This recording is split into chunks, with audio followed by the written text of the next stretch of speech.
Welcome, Klefbombers. We are back after a crazy finish to last week. I'm going to say that every week because every week ends crazy. These Sundays are starting to give me a heart attack every Sunday.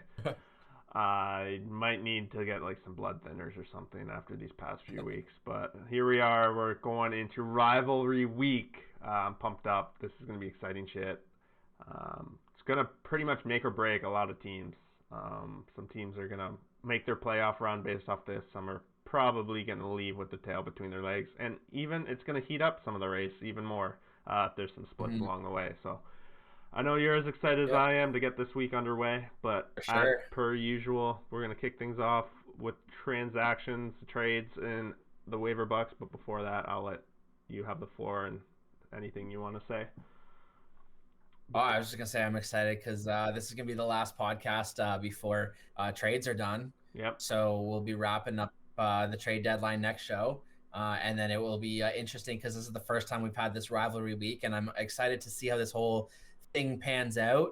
And then once it's done, if we like it, it will then turn into the conversation of who gets who next year and who wants who next year. The only thing that could be slightly subject to change is obviously if it's a full season. I don't recall how many full weeks there are, if it's 22 or whatever. If it's 22, that obviously would be perfect because then you can do 10-10 and then the 2 rivalry week as well. Or no, it would have to be 9-9. You could have so 2 we'd have to rivalry weekends, or you could have 2 Exactly. back-to-backs. One early in the season, one at the end or something.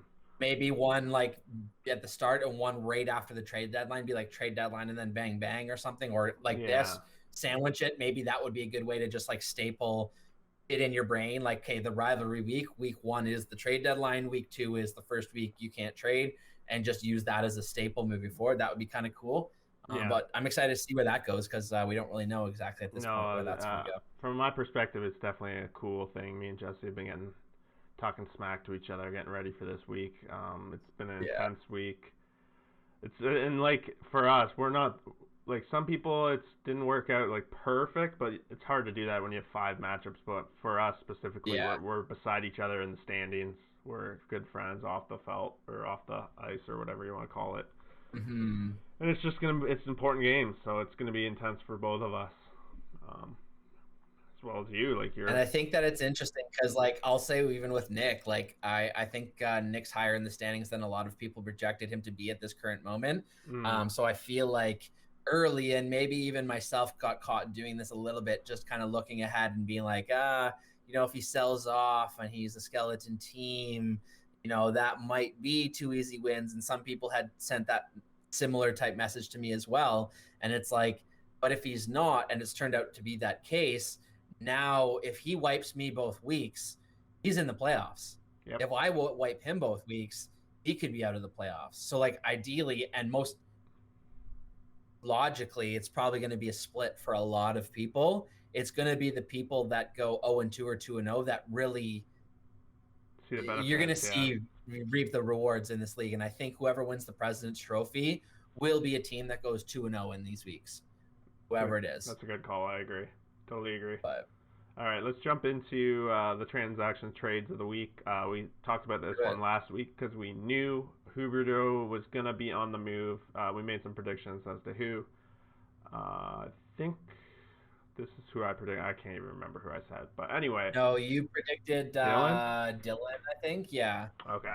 Close enough. And I kind of knew who you knew, so it wasn't fair anyway. Yeah. So, well, like I said, I didn't know until Nick told me who had what picks, and then I was like, oh, it's Jamie. Yeah. So Jamie picks up Huberdeau, gives up an 8th, a 9th, and a 10th. 8th, 9th, and a 10th, and he gives up Jamie Benn and gets a 13th and 2 14th. So he's given up quite a few rounds. Ben just moving 3 picks up. Huberdeau is a solid ad for points, assists, power play points. Doesn't really give you too much peripherals though, shots and goals. So pretty fair trade, I think. And must have been I know Ben was marketing him, so it was clearly the best offer that he was given. And he kind of again asked me on like more so opinion for keeper, and like I don't like Huberdeau personally. To me, he's one of those guys who's very assist heavy. That's not the worst thing in this pool though. It's not, because it helps you win assists, especially when he's on the power play and he's on a successful power play. Mm-hmm. But more to what I spoke about before, where like went early in the pool, I went for shooters, because in order to score goals, you have to shoot the puck on net, right? So playmakers often rely on the other people they're passing to finish the play and put it in. So like I would love to see a category of like somehow knowing a stat of opportunities one had to score themselves, but passed it up in opportunities to give it to somebody else, and they fucked it up. They missed it. They shot wide. Yeah. Whatever the case, like I don't. I Probably, doubt there's a stat for that, but like I wish there was some way to illustrate that, because I feel like that's the only way that you could like map the value of playmakers, and Mm-hmm. that's why I kind of stay away from playmakers and why I stay away from defense a little bit. Just because generally, if the other guys are cold, don't finish, whatever, the points dry up, and then what are you getting? If you're not then getting peripherals, you're basically having a blank roster spot. And at that point, that irritates me. So that's what I try to avoid at all costs. So that's why I just don't go down that avenue. Mm-hmm. That's fair. Personally, that's my Different people, rule. yeah. Like if everybody starts going that way, the way you're talking about though, then the assist value goes up, because then you're going to be locking up those categories every week, kind of thing. Exactly. And that's what Exactly. I've beginning to notice a little bit. All right, on to this next one. This is my, I think my big trade of the week. I picked up Kopitar, Morgan Rielly, 12-13, and I gave up Jack Hughes, Rasmus Dahlin, so 2 overall first picks. Gave up a round 3 and a round 11.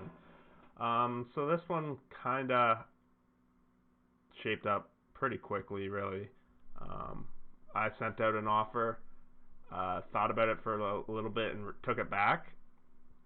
And then Beers messaged me. He's like, hey, I would have probably accepted that offer. So I essentially sent back the exact same offer, threw Rielly in there too, as well as one extra round at the tail end of that. And that's how that really came to be. Kopitar paid a little extra because he does have the keeper value, I think, for next year, and I don't. What is the 11th? 9th. So like Okay. he's okay. Like it's not. Yep.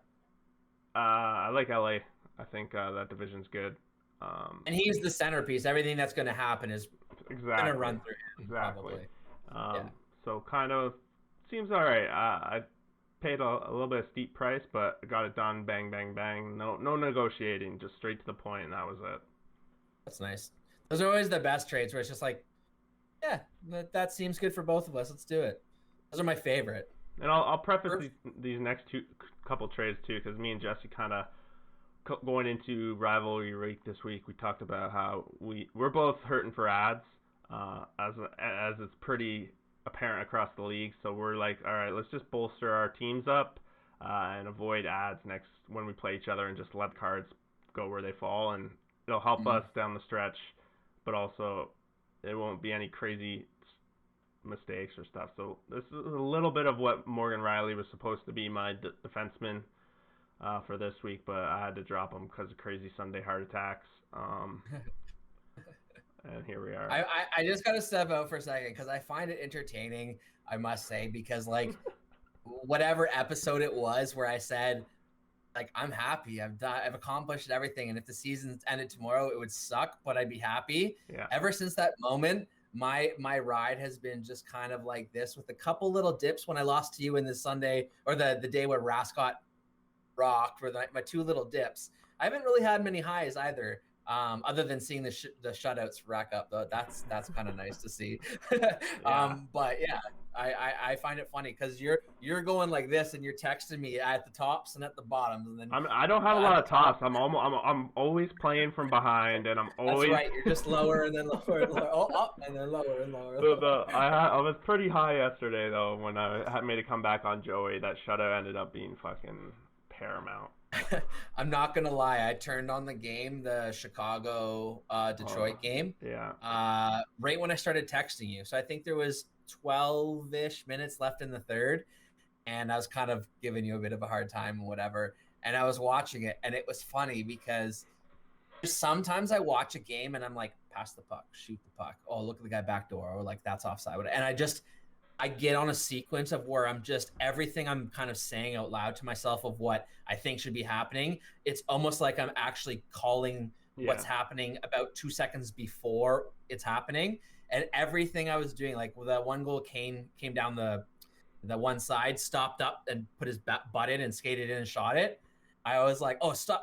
First, when he came across the blue line, I was like, oh, pass it. No, don't. Wait. Don't And pass then the guy it. went down. I was like, pull that back, top shelf, off the bar. I was like, fucking right. And I was just calling everything. So I got into the weird mode of like texting you, being like, oh, yeah, whatever. This is going to happen. And then like it started happening. And then I was like, do I message you and like push you over the I didn't edge? even watch it. I couldn't watch it, knowing that if Kane got 2 assists, I'd tie. Or if he got a game-winning goal and 2 assists, I'd lose. Like, I couldn't watch. Yeah. I wasn't doing that to myself again. Yeah. But sure enough, 7th goal of the game, he pulls it off for Joey. So nice work. Yeah. But yeah. I can't get too mad. I'm grateful because going in on Sunday, had I known I was getting a tie, I would have been ecstatic. So I'm ecstatic. Because you needed a shutout, right? I needed a shutout. And I needed 1 assist to hold with 1 player against 5. Like that. Wilson got 2 assists too, which made it almost gave me a win. So it was great. All right, let's continue on with these trades because Jesse followed my trade up with immediately. He got busy to try and bolster his team for this rivalry week. So he goes out and gets Jeff Petrie, gives up Ekblad. He also gives up a round 6, 9, 11, and then he gets a 7, a 10, and a 10. So the 10 and 9, so really he gives up like 1 round essentially. So didn't give up too much, but I definitely like Petrie over Ekblad for his team. It was an asset. Mm-hmm. I mean, it's a name. Mm-hmm. I'm not a big fan of Petrie. I think there's too many pieces to go around in Montreal that eventually somebody else is going to get hot and he's going to lose time. Maybe. But that's just my opinion. Yeah. And then he goes out and trades Suter, Suzuki for Pavelski and Brown. And again, a few draft picks in here. He gives up a 5, a 9, and a 10 for 7, 11, 13. So what's that? That's a few more rounds there. That was like 7 rounds for those two. Again, but it bolsters his guys in a non-drop situation. It's definitely. And he probably looks at it as one giant trade too, even though it's 2 trade partners. Like going out these pieces, coming in these pieces, it's a pretty solid trade. And like I know I was kind of down talking Petrie, but I do think Petrie's a much better player than Ekblad. Yeah. But like, I just don't know how long term that's going to be successful for him. But yeah, we'll see. I know he likes those kind of guys, and I think that he saw it as an upgrade for Ristolainen, specifically because he knows Buffalo and they're not scoring really right now. So you can't continue to roster guys that can't contribute, right? Most like definitely. So maybe he's just looking for a different rock to look under. Yep. All right, next trade up. I think this is what? This is Saturday. He trades me Kirelli, Kaprizov, and it's 1 round, 13, 4, 14. He was gonna drop him. He was going to the roster, and I'm like, I had a spot for a game on Saturday, which was rare, winger spot. So I was like, all right, I'll take him, and I paid a round for it. Ended up being clutch because he almost got a game-winning goal. He ended up missing that, but barely. Yeah. Then you were in action here. Pardon? Easy way to add a game played. Yeah. Easy way to add a game played. You can only do that so many times. It's like an ad, but you also have to. You only have so many draft picks, so unless you accumulated some. Exactly. And there's only so many guys that are willing to do that have a roster spot, that have a guy they can drop, that also match up with the picks you have. After the trade deadline, that kind of thing's not going to be possible. And that's why it's going to get interesting. So you were at it right after that, kind of the same thing. Calvin Peterson, you picked up for Jeff Carter, and again, 11th for a 10th, so just a 1 round difference. I think you were just looking for a goalie start, I'm guessing, or was there more to it? At the time, it was right after Rask got rocked with all of the goals. Yeah. And then he had a back-to-back of the Washington jersey, and he had both Washington and Jersey's goalies. I assumed that they'd only each start once, but they actually ended up playing Blackwood both times. Yeah. So he got an extra start. So in retrospect, I wouldn't have done this trade had I known that was going to happen, because I thought I had a chance to maybe steal saves, which would have just, at the time, I was only a couple points away from actually being down in the series, even though the matchup score suggested I was way ahead most of the week. It was pretty tight. So I was getting a little nervous, and where I'm at, running out of ads, whatever, I just was like, you know what? Here's an opportunity. If I don't take it and this is what bites me, I'll be pissed. So that makes sense. Just do it and hope for the best. It didn't really help me in the long run, so I kind of didn't really get anything out of it. I got the start. It was a loss. It was 3 goals against. I think he had like a 907 save. Yeah, so it like wasn't the greatest. Wasn't the worst. Yeah. Yeah. Mediocre. So it's just like blah. Yeah. So I mean, it was a save and ad, and like I said earlier to you, the draft picks I didn't really. Yeah, you get a shot at a shutout. You get a shot at good save percentage. Win, whatever, exactly. Right? Yeah, so. And obviously with Vasilevsky throwing up another shutout on the weekend for me, if I'd known that was happening too, I obviously wouldn't have started him either, because I would obviously that would have had the stats. Because at one point I think I was also like 0.03 away on the goals against and like 0.02 on the save percentage. So like I was only, a period away from losing save percentage and goals against. And then with only being like 2 assists, 1 power play point, I think we were 0-0 on game-winning goal. Like one hot night by one of his players could have turned it from 9-2, I think it was at the time, to 6-4 him or whatever it was. And it just made me nervous. So I was like, I'm going to do it. A little bit of insurance policy, yeah, for sure. Yeah. All right. Yeah. And I figured other people were snurfing around. So I figured if I waited and I really was desperate, the option or opportunity would be gone. So I was like, surprisingly, the Sunday, there's a lot of available goalies on like the Sunday before, where all the goalies were being snatched in the morning. This Sunday there was a lot of available goalies, like 5. So because the goalies weren't nearly as tight as the week before. All right, today I traded for James Van Riemsdyk.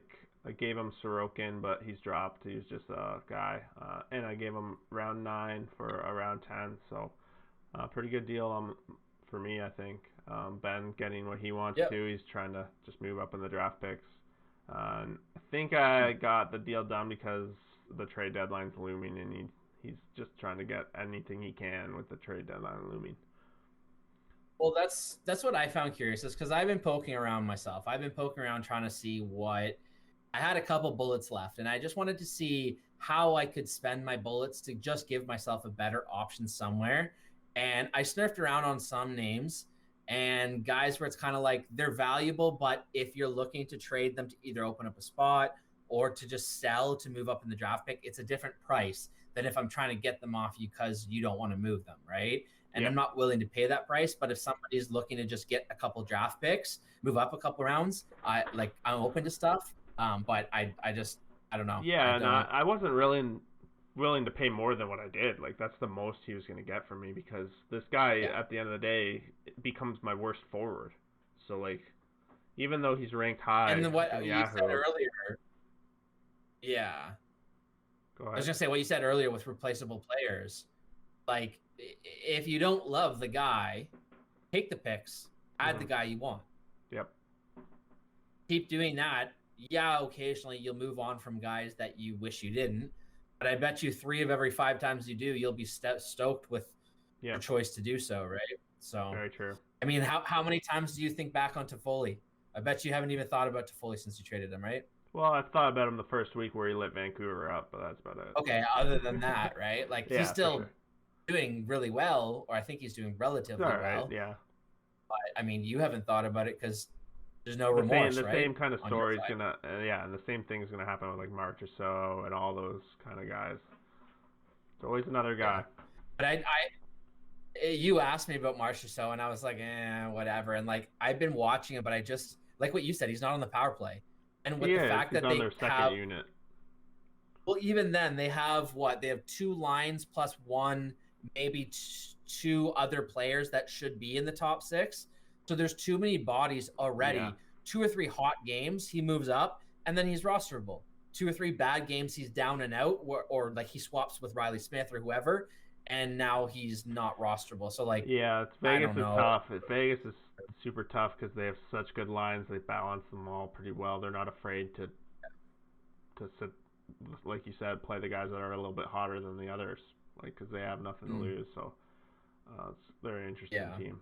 All right, these next two trades, you trade two 11-round picks to two different people for two 13-round picks, but then you cash in on that sweet waiver buck money. What was it? How much per? 35 and 35. $70 you pulled off. Wow. 4 rounds. What are people thinking? If anyone makes it here, what are you guys thinking? Giving up that much cash money. Those players. It could be nothing. It could be nothing. It could be nothing. But it could also be a top 5 round pick. If I don't take anybody and nothing happens, then those two guys got 2 round upgrades or nothing. Yeah, and they're not. They're not going to be spending it. They're kind of locked on their teams too, right? And I said to you earlier, like it was a bit of a power play. I'm not going to lie. So were you making it so you could do that $44 bid we were talking about, and now Beefy only has 40 and he can't do it? Part of it was because a couple people had mentioned that they wanted to bid for him. So now I have substantially more money than now you're rich. Yeah. So I can bid and then still have more money than a lot of people left over still afterwards. So like that's kind of my thing. Yeah. So it was more the thought of if I make a claim that's Morgan Riley, if it's a decent amount of change, whatever. If I lose that little amount of money, maximum money, whatever the amount of money is, and then I want to add money, people are going to be like, no. I want more from you. So I went out and I got it first, and then now I can use it, and then people are going to be like, oh, okay. Man, I don't know if people pay enough attention to this money. They don't realize its power. You gotta, come on, people. Sean, you say you watch. And I feel like we're getting into the desperate time. So like, even if I don't end up getting a successful bid on Morgan Riley, like I feel like over the next 2 or 3 weeks, there's going to be people who make Hail Marys on Sundays, trying to get wins, if it's one of the bottom 4 or 5 teams, maybe it's their season on the line. So like owning a guy that they're not keeping, what's the point, right? Like, yes, it's going to be to somebody else's gain, but like you're going to sit there and do nothing, or you're going to at least go for it, That's right? Why we're getting hype about Morgan Riley on waivers. Just wait. There's going to be much better to come, and it's going to be... I think so. It's going to be exciting. And that's why I wanted the money. Morgan Riley's Morgan Riley. If I get him, great. If not, I think there's going to be better targets. There will be. Guaranteed. I almost had to drop Morgan Riley and another player off my roster on Sundays. Yeah. And my roster is pretty decent, so be ready. I'm going to be shedding. Get your. All right, that's cool. That wraps up the trades for the week. Some interesting ones. We got one more week of trades. I don't really see myself doing much. Maybe one thing that's in the works, but other than that, not too much on my end. What do you foresee anything crazy by the end? I feel like there's a new seller somewhat on the market. Well, see, here's the thing: is that I obviously do my due diligence. I look through teams' rosters. I look through everything. I think there's too many teams at this point that have brought their picks up too much. Yeah. That the players they have for sale aren't worth those picks unless you're trading like a late 6 for an early 7 and you're only dropping like 4 spots kind of thing, not like a full round. Like those types of trades might happen for a little tinkering here and there. But if you really look at the bar of replacement on each level in combination of what they need, in combination of where their draft picks are, if I was a manager of every team and doing that to see what I could do to improve my team, there's probably only 7 or 8 trades out there combined. So like maybe not even one per team. But I think depending what happens over the week, maybe some people might alter decisions on some guys that they're like, I want to keep this guy, but does it really make sense to? Or should I just take a couple rounds and get somebody off free agency who's not the name, and then I can freely add and drop them. I'm not attached to them, right? Exactly. Which sometimes is better. Sometimes it's hard to drop a guy you get attached to, right? Or that you traded for, I had to give up something for. Yeah, I can hear. Sometimes you have to be savage and just be like, doesn't matter. that was then, this is now. Yeah. I guess what I got to do. But Agreed. sometimes get to fall into traps, and that's what sometimes costs people situations. And that's why I'm curious to see what Morgan Riley goes for, because I think there's a certain amount of money that's stupid money. And if you want to bid stupid money, then you have some high expectations of him. I'm going to make a solid bid, but like it's going to be where I think it's just a fair amount. So I'm just going to make a bid to keep everybody honest. So that's about it. I feel like this might be the most bid on player this year, because I think the most was 2 or 3 yet. Right? Two. I don't think we've had a 3, honestly. Have we not? Let me double check. No, we haven't. Yeah. Not that I can see here. Well, we're on the topic. We can look at we can talk about two waiver ads for money this past week. Victor Olofsson goes for $21. Second, that goes to Jesse Rocketrees. I was in the hunt for $17, and I'm actually thankful I didn't win this bid. Very thankful I didn't win it, because he was a dud after that. This was a Friday, like he came free agent on Saturday morning, so he got 2 games. Part of why I wanted him was to counter Jesse this week specifically with Eichel. That's part of my strategy with that. I was shocked to see him go that high. I'm just laughing really hard because I also put $17 on him. Yeah. So which would have been extra funny, because if he didn't bid and you won, not only would you have spent the money, but you would have burned your waiver priority. How'd you know 17? Did you? Because we would have tied, right? Yeah. You just said 17.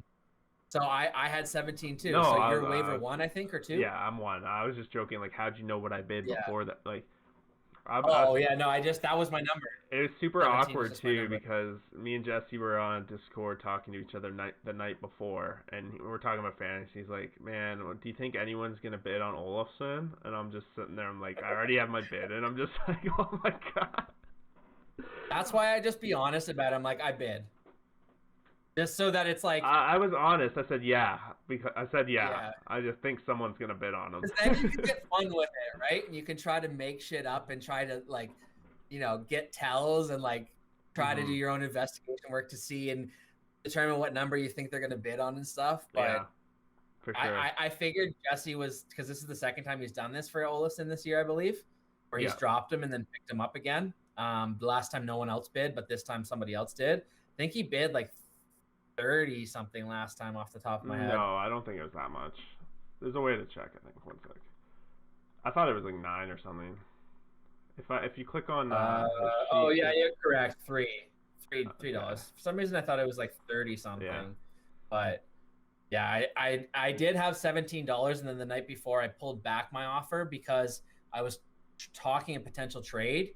So I didn't want anything to fuck up with that, but then also potentially burn an ad and then make a trade and then have a pointless burn of an ad.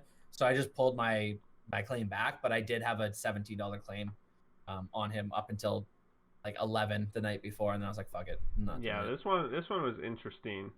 This next one, Claude Giroux. Honestly, I was interested. You skipped one of mine. Sorry, I was just looking at the ones that were competed. You skipped 2 of them, actually. I was only looking at the competed ones. Oh, okay. Sorry. Okay. So let me go back and touch the other ones first, you take over. It's funny. Yeah, because I wrote them down here, but it took a while because there's actually 3 full pages of freaking transactions for this week.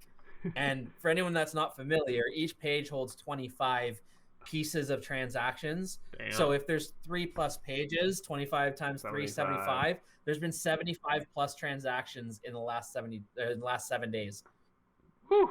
We're crazy here in the Dropping Klefboms league. You want activity? We wanted activity. That's activity for you. That's trades, drops, ads.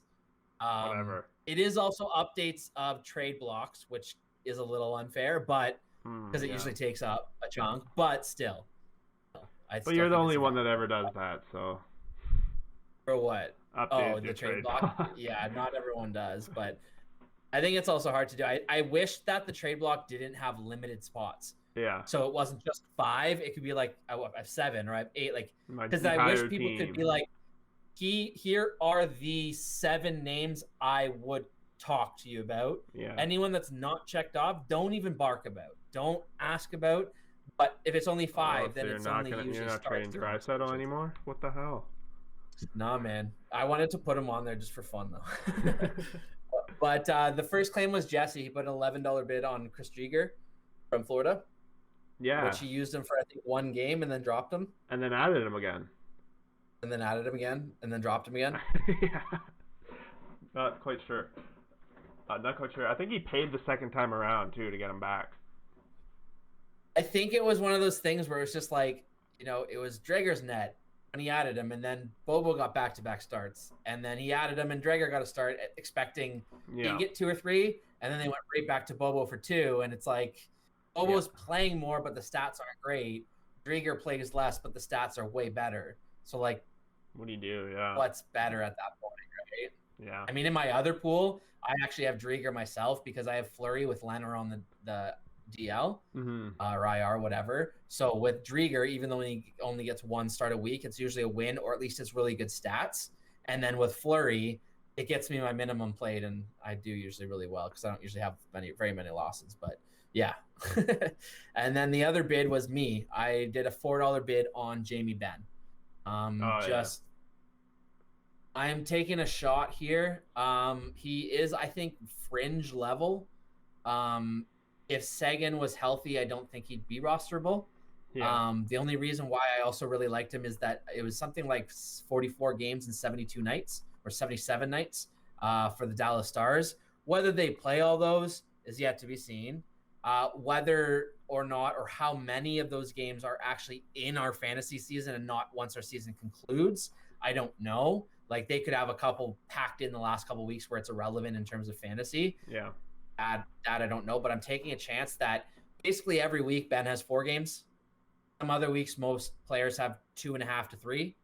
So an extra game every week, I'm hoping gives him a chance to at least give me something. Yeah. Even if it's an assist or a power play goal, or a couple hits, something. He had 5 hits, 5 shots, 2 assists the other night.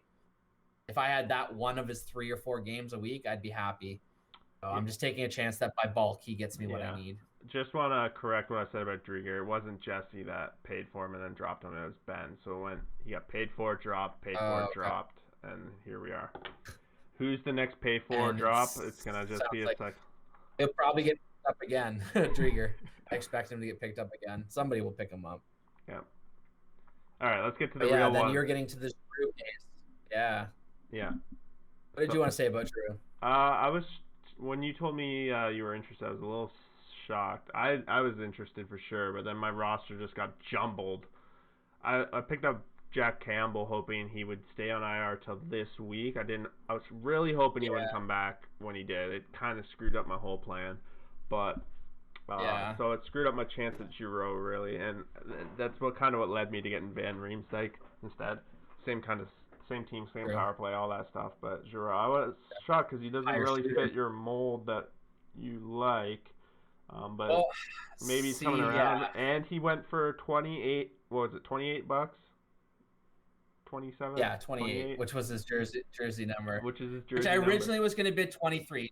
23 was my original bid, and then I changed it to 27, just thinking I think somebody might go 25, and then I was just like, you know what, 28 is his jersey. Let's go 28. The only other bid was Nick at 11, which I was surprised. I thought there might be more activity in there. When I had my bid in, I was sitting at 21, so you would have beat me with 23. But still, it goes to show how little people are looking to add maybes. They're looking to add I need guys now, right? Yeah. They're looking to add guys that are going to contribute right from the get-go. And that's why I feel like he's being overlooked a little bit. From what I heard, Claude Giroux was pulled into a meeting of sorts with the team, and they basically said to him, like, you're not shooting enough. You have 28 shots through, like, 14 games, which is just not enough from you. You have a good shot. Like, we need you to shoot more. Who do you need to play with to shoot more? Then he came out with, I think, what was it, 8 shots and 6 shots or something like that. Yeah, 8 and 4, and somehow 3 assists in the 8-shot game. No goals. Yeah, and he's not a goal guy. I don't expect him to get goals. Yeah. I expect him to get assists. And with me, like, it's funny that you say the mold, because Originally, I'm getting away from my strategy a little bit here now. Well, yeah, Just you're because dominating it so much. You don't need that I much. was, Yeah. but well, yeah, I see what you're saying. Yeah, the shots on goal and the hits, I was just killing, Mm-hmm. and the points I was battling. So if I give up some of those shots, and in theory, once playoffs start, I'm going to be using ads also. So I'm not going to need the benefit of the shots because the shots on goal are planning For the ahead, yeah. so I don't use ads, right? Yep. So like now that Giroux became available, Letang was available. I'm gonna bid on Riley. Maybe I get him, maybe I don't. Now I'm getting power play point guys, and specifically in those guys assists. So because my team's already filled with goal guys that shoot and score goals, my goals and hopefully game winning goals are taken care of. Now I'm actually gonna get help in the assists and the power play assists, which in my analytics scale before, by far my worst player or my player that contributed the least amount to my overall success, like it wasn't even close, was who? Who do you think it was? Like, are they on your roster right now? Yes. I would say it's either Palmieri or Anderson. According to my Ben. analytics, the absolute worst player on my team is Leon Draisaitl. What? Because he doesn't shoot. He doesn't shoot. His average shots on goal are low, and he doesn't hit. So to my analytics, where I'm going for shots and goal and hits, he was basically hurting me in terms of going analytically. Yeah, so I see what you're saying. Instead yeah, because the categories that he helped you in, you weren't winning anyway. So yeah. Exactly. So he wasn't really contributing. So you're getting some Leon Draisaitl support. That makes sense. Exactly. So now I'm giving him some support. So now his points and his power play points that he gets are now going to be on top of these other guys, which should give me 2 or 3 more categories I'm now competitive in. Mm-hmm. And I'm a smidge less competitive in shots on goal and hits. Makes so sense. In theory, I think over the long run, that gives me a better chance at success. Maybe. Yeah. Maybe. Who are you going to drop for? Who's going on the market if you get Riley? Palmieri. Okay, makes sense. And then my next drop's Fiala. Wow. Okay. Let's moving on. We got to get this going. I think we're already like 30, 40 minutes going here. Yeah. So what do we do? Review last week, predictions, how we did. Yeah. I'm gonna pull over the final results of last week over here over our heads. We're looking at some beauties. Mr. Maverick 10-1. We got 2 ties. We got Beerbuds etching one out. Rundle's etching one out in the final days. Prediction-wise, we haven't been predicting ties, so we essentially both got those wrong. I think we both predicted you to beat Steve. We had the same predictions, and we had the same correct predictions anyways. Actually, we had the exact same predictions. Okay. And we had the same, obviously, we both picked Rocketries, and we both picked Reynolds. So really, we went, what, 2 and 3? 2, right? No, we were correct on beating Steve and Jamie. And correct at Jamie beating Ben. Yeah. All the other ones we were incorrect on because we aren't doing ties. Yeah. So 2 and 3. And 3, which now the total on the year, I'm up 2 on you, 15-13 is the total standings so far. All right. That's all right. All right, let's get into this rivalry week breakdown. We'll start at the bottom. Clapton Clutch versus the new new and improved Joey's team. Shout out to A Wise Guys. A Wise Guys, yeah. Or is it J? I'm not sure. He kind of made the rivalry good, so that I think the loser has to change their icon, because they both have the same color jersey. So I've been giving Ben a hard time saying he's captain, not so clutch. So I think maybe he needs to change his name. Maybe that's what's holding him back. Maybe next year a new name will help him have some success. Yeah, for sure. So I don't know. There's not too much to go into this. We got 0-5 team and Captain Clutch going up against Joey. I think we're both gonna have the same pick in this one. I don't know. Ben's in trouble. His team doesn't to me doesn't gel. I don't know. I don't see how he. The only comes way up he with has a something shot is if Samsonov comes back and they give him a run of like 4 of the next 5 games, and Markstrom comes back and does the same thing, and they both go on a heater. Mhm. Like that's his only way of success, in my opinion. And I don't think he can beat Joey with more than 2 goalie system. I think he has to go 2 goalies and try to beat him in other categories, because if Fleury has a great week, he's not beating him in half of the stats. Yep. So he might as well get the wins and the saves by ads if he's going to do that. Yep. And then take the opportunities on the forwards exactly to get the the other way stats from Joey. Exactly the way to beat Joey is you got to split the goalie strat and then somehow win the rest. Yeah, which is hard when he's got Patrick Kane and Mitch Marner. Yeah. 2 in the top 6 points. Like that plus having Fleury, so a guy in the Vezina, like that's what's carrying him right now. And Scheifele. And like, that's Backstrom. Like probably. Joey, if you hear this, man, I want your team right now. Let's just trade teams. I'll win the league. You're doing well, Joey. I wonder if we're the wise guys. Yeah, seriously. Yeah, who fuck that's you guys? The first thing I thought. What are you talking? That's the first thing I thought of is, yeah, he watches the podcast. He's like, you fucking wise guys. Yeah, thinking you're all good. That's the first thing I thought of. Okay, we just chirp him all the time. He's like, fuck you, wise guys. Yeah, I don't care what you guys say. We'll just mop the floor with you.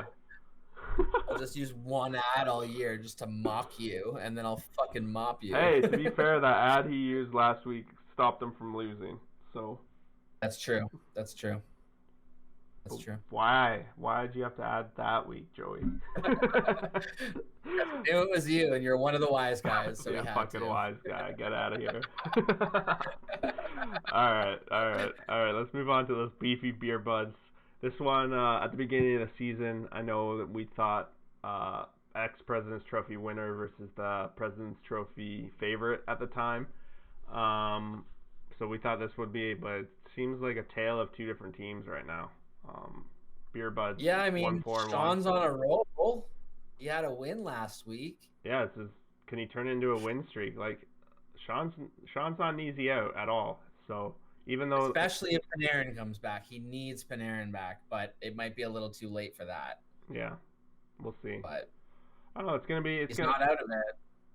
I think in my prediction I picked Dylan. I'm not so sure though, to be honest. Like, I think Dylan's goalies, like we've talked about, are his weakness, and Sean seems to be pretty bang on when he picks goalies. That's how he gets his waivers. That's how he did it last season. So I would give him the edge in that. So at the end of the day, I think they're going to split this. And the fact he actually does have opportunity for ads. Yeah. Dylan doesn't, I don't think, have opportunity for ads or has a spot for ads, but yeah. Continue what we should say, sorry? He does. Dylan does, because he has Bobby Ryan, so he has one open spot. Oh, okay. But I was just going to say, over the 2 weeks, I anticipate this to be a split, 1-1. But I don't know. I picked Dylan this week, and just going to give the favorite the favorite. What about you? What do you got? Yeah. I think it's going to be dependent on what happens with Fred. In converse to what you have, I'm hoping for, obviously now I want a top 2 finish, so I'm now hoping other teams give me an opportunity to pass them somehow. Yeah. So like if Freddie comes back and he's off the IR, which means he has to be active or he can't make moves or whatever, then if he plays 1 game or 2 games over the next 2 weeks, that could be the best case scenario for Sean to find a victory, because he'll have the advantage plus to add as long as his offense puts out, which we'll see how that shakes down. Dylan's offense is pretty damn good, so I don't know where it comes to that. But game-winning goals are a fluke. Shots on goal sometimes are a fluke. Hits, who knows? I couldn't tell you off the top of my head who's better in hits, but I think it's going to be closer than what it appears it might be. Show, yeah, but I think that week 1 goes to Dylan. I think that's what I picked. That's what you picked now. I have it open. Yeah, you did. You actually picked. No, actually, I picked Sean. Yeah, so I must have looked at the goalies and assumed goalies. So yeah, I'll go with Sean. All right. Even though I just said Dylan, I'm gonna go with Sean because I did a bit more research before, a little bit more thought before. So. All right. That just shows you it's probably gonna be a tie because I picked both sides. Yeah, good point. That's a good point. All right, next one up, we got Steve, 2 goalies versus Rundles. Steve is on the ropes, really playing for his life this week and next week. This rivalry week's a big part. Jamie, if he can pull off 2 wins here, might be able to lock up the President's Trophy. Really, has a shot at it at least. If he can pull off 2 wins. We have the benefit of seeing that some games have been played, so Hellebuck's already been lit up for friggin' 3 goals in 2 periods, so that's not looking great right off the bat, but doesn't change my prediction. I just cheer for goals. When it's not my goalies, I cheer for goals. Score more. I don't care who scores. Score more. Yeah, exactly. But I don't know, I picked Jamie, and for obvious reasons, he's top in the league. He's against Steve, who needs to. He's run out of ads, really. I don't know how he's going to navigate everything going on. But like you mentioned, Tarasenko does come back this week, so we'll likely see him drop one of those 4 goalies that he has. Probably. And then there'll be a scramble. I don't know. Not Probably. All right. Unless somebody wants to trade for one of them, but yeah, they got a week to do so. I don't know. I did make an offer on Blackwood a week and a half ago, and he wanted the moon, so I said peace. Yeah, because that's his backbone, right? Without him, he doesn't have a chance at the playoffs. I may or may not have been trying to sabotage him. I don't know. Hey, that's a savage way to go about your business. If you can pull somebody's, season out from under them, which makes your shot better, the tactic, the way to go.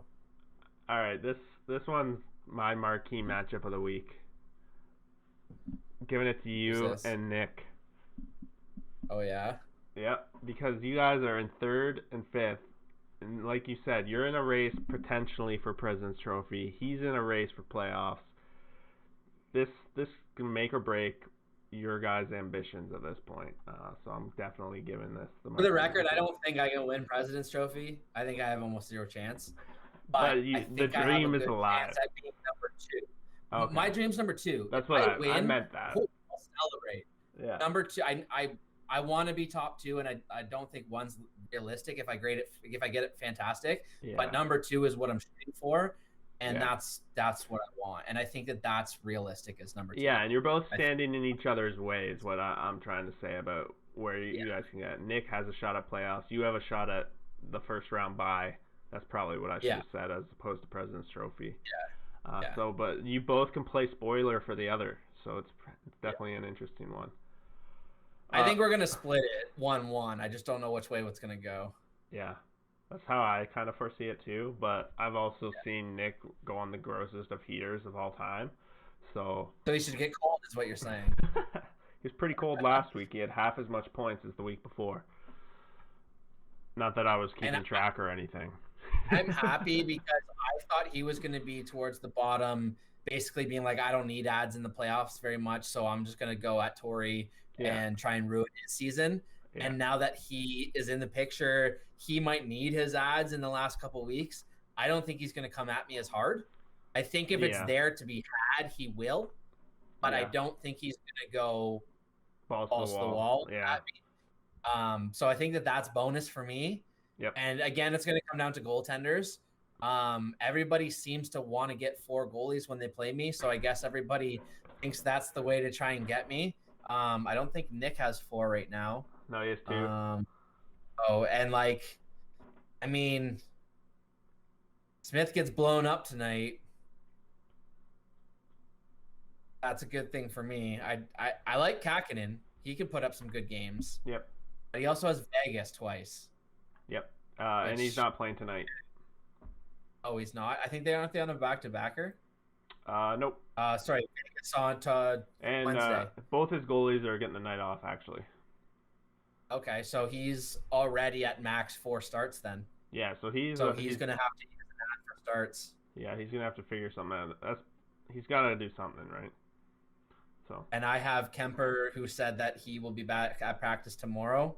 So I would assume that means that even if he doesn't play tomorrow, he'll be back for. Oh, they're not even playing until Wednesday. Never mind. So he'll be back on the ice for them on Wednesday, and then he's got LA and Minnesota. So 2 teams he should probably give up no more than 3 against. Yeah, maybe 4. I'm definitely giving you the edge on this week for sure. Definitely given has. He has Chicago twice though. Dallas, Chicago, Chicago. That's all right. Lots of shots for him to face. Yeah. And then Rask, who the fuck knows with their platoon thing? Like that's what I'm worried about because this week I thought I was going to get all the goalie starts, but I have Washington, New Jersey, and I think they're going to go Halak, Rask, Halak because they went back-to-back games, not back-to-back, but 2 games in a row with Rask already. So I don't think they're going to go 3 in a row unless they're trying to get him in a rhythm because he clearly isn't in one. If that's the case, I'm getting 1 start out of Rask this week, which I don't think. I personally think they're gonna start playing Rask more. They're not going back to. You think teams are gonna start kind of going to their guy a little bit more, specifically Boston. I think Boston's kind of like because there's been some issues there with Rask, like we've talked about, and Halak has played. He hasn't played amazing. No, not at all. But I think that's what's gonna take it for me. Is I think already he's done in shots on goal. Even though I took a downgrade in Giroux. I mean, I'm already up 10. I mean, the games are you can't tell with games already. Well, I guess 3 games to 2 games. I'm already up 10-3 on shots and 6-5 on hits. Yeah. And I mean, and you got 4 games of Gudas the monster. Yeah. And the thing I was gonna say is that everyone on my roster, except for one guy, I don't remember who it is. Every single player on my roster this week has 4 games. Yeah. So I have a pretty heavy game played. To be honest, I think almost every team has 4 games. Most do, yeah. Literally in the next 2 weeks over Rivalry week, every team has at least 7 games. Which is amazing. Yep. Well, we're going to be seeing lots of hockey. We're going to see lots of hockey, which is going to be fun. It's going to be fun. I think the way that I looked at it when I broke down my stats, my gut's telling me I'm going to take Nick not easily, but the score is going to suggest I took him easily in week 1. But I think in week 2, it's going to be maybe a tie or maybe Nick beats me by a couple. Maybe like a 6-4. Nick doesn't have the players I that he had when he was against me. He doesn't, but he's also got like a Kadri guy who could go off for 3 points in a night with 10 shots.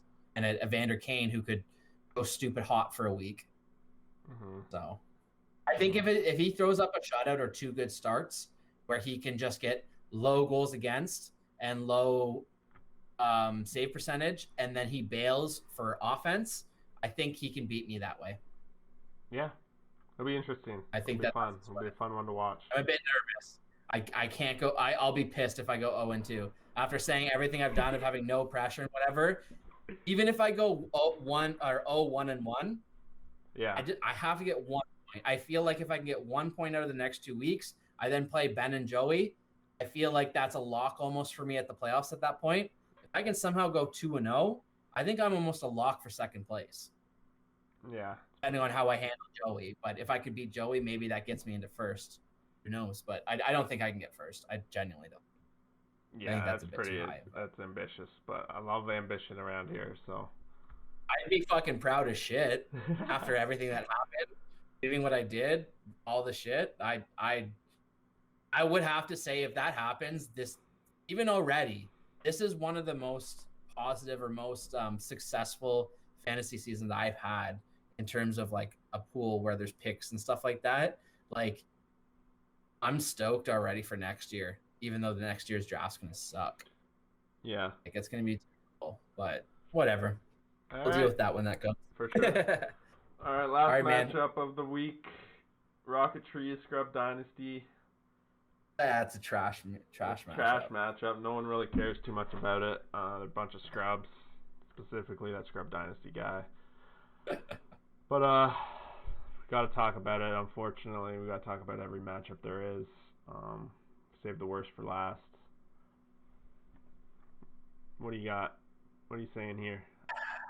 I don't know. I mean, before we came on here, I was kind of talking out loud a little bit. I don't know if you're actually listening to me or not, but I was just kind of throwing a bunch of stuff out loud. Just me talking out loud, thinking out loud at trying to make a decision on the matchups. But I was just kind of looking at your goaltenders and his goaltenders, and like the small benefit goes to him because his guys are probably getting in the net.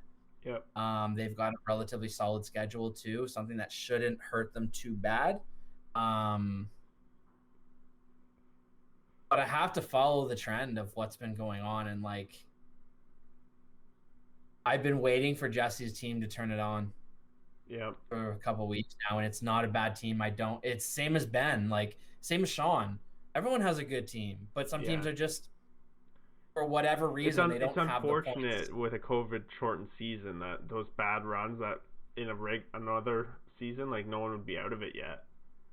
I remember last year at this point in the season when some people were like selling their best players, and I was just like, man, you guys aren't even close to being out of it. And then they'd stop paying attention. Yeah. Whereas I think people are at least going to learn the lesson that you're never really out of it going into next year. I hope so. But we'll see. I'm with you though. Like every team's good. I'm counting on my best player to be my best player for once. I need a player to step up for me. I've yet to have a player have a monster week, so I'm really counting on Nathan McKinnon to do something like that for me. He's got the Sharks first 2 games of the week, so please let's see some of those 7-goal games again that the Sharks have been fucking used to doing these past 2. They're so bad. But I don't know. You know me, I bet on myself, so I'm picking myself. There's nothing more to it. Jack Campbell, that's my only question mark at this point. I'm worried about that day to day. If that turns into halfway through the week, he's still day to day. I guess he's injured, so I get to put him on the IR and add someone. But we'll see. We shall see. Not a bad stash for the time being, but I feel like this might be a dumb thing to say, but I feel like one of the two of you are going to be really disappointed. I know that's really vague, but I feel like it's almost certain that one of your 2 weeks is going to be a tie, and then I feel like the other week won't. Mm-hmm. So obviously that means that one person will get 1 point, and the other person will get 3. And I feel like whoever gets that 3 is obviously going to be way more stoked on what's going on. Yeah. And it sucks with Jesse because I just feel like he's in for a longer season. It sucks because we're almost at that point. If we back out of here now and look at the standings, we're like at that point of the season. We're like, if one of us gets 0-2'd, like that's probably our season. More him, obviously. Or if more him goes 2-0, it's their season. Yeah, exactly. Obviously, if I get 0-2'd, I'm yeah. What do you say? Sorry. I was just gonna say, if I go 0-2, it's not as devastating because I'll still, in theory, only be 1 game back. With 2 games, like it's still really devastating. At the same time, the one thing that, from our perspective of the standings, we got going for us is Steve is up against the top team in the league, who is also in the hunt. So it's potential. Realistically, what we're hoping for in our matchup is that Steve goes 0-2 and Nick goes 0-2. So that's all we can dream about, and then somehow we get some points amongst us and move up. I'm starting to really feel like as long as business gets taken care of, the last week me versus Joey could be the battle for second place. Yeah. I have a feeling that one of Dylan or Jamie will be in first, and I feel like the last week between Joey and I will be for second place. Who did they play last week? Joey played me and Rundles played Ben. Oh, Joey plays Jamie next week. Yep. Jamie's got the toughest schedule down the stretch. Yeah, he does. Him and Beefy played the last week, I'm pretty sure. But if he goes 1-1, he could really screw up the standings. There could be like a 4-way tie at 12 points. Yeah. And then it goes. So this, I should say this quickly now that this has come up. So in the Yahoo rules, it defines tiebreak. Yeah. And it only says tiebreak is regular season versus opponent. I just want to clarify that that doesn't specify, but what it should specify is playoffs. So playoff tiebreak is versus the opponent during the season. Okay. Regular season tiebreak is winning percentage. So 2 ties is better than a loss, for example. So whoever has the least amount of losses. Okay, well, right now, if you're looking at the standings, Rundles has a loss and Dylan doesn't, but they have the same win percentage, and it has Rundles as higher. Good point. So I'm not sure.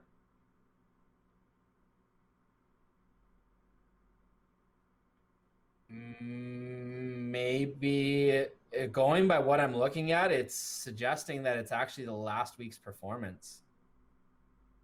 Yeah, well, luckily for them, they play. You and Nick are tied identically. But he beat me, so he's higher than me. You haven't played, have you? He beat you. Yeah, he beat me. But that's why. Yep. So that goes down that scale. So first it goes by who has more wins or who has the least amount of losses. Then I think it goes to opponent versus opponent. I think that's the second tiebreak in regular season, where in playoffs it's first tiebreak. So that's why it's important to try and, which could be interesting because with all the ties, there won't be a tiebreak, right, for the versus the opponent. So the tiebreak could be, I hope it's not last week's record, because then it's important you win as recent as last week, right? But I don't know. I honestly don't know. Yeah, it's interesting. I thought I knew. Rundles and Beefy are going to play each other the last week, so that could potentially be a President's Trophy matchup too. Could be. Or if they tie and I happen to beat Joey, I could just catapult them.